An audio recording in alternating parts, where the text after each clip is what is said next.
So guys, this is the 3D image of temple, and this is almost impossible to create in a sketch because there are so many minor details here and many things that you can't do like this, doing like this. Okay, so you have to visit Copilot lab. Okay, and here you can find the Copilot 3D options. So you have to click here,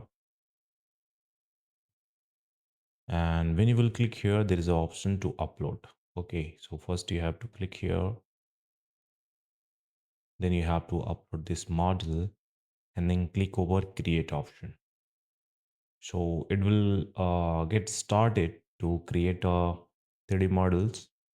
It will take a couple of minutes. Here you can see that many other 3D model that I have created here. Here you can see this chair that I have just created using this AI.